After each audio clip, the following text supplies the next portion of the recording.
Camel 12 here. That's the floor. Here I am. So, this is going to be a short video.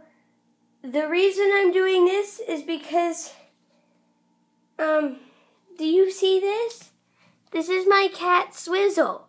She has tipped over this laundry basket. It was sitting on this. Now it's been tipped over and poured on her, and now you can just see her head and the bottom of her. So let's help her out. So she...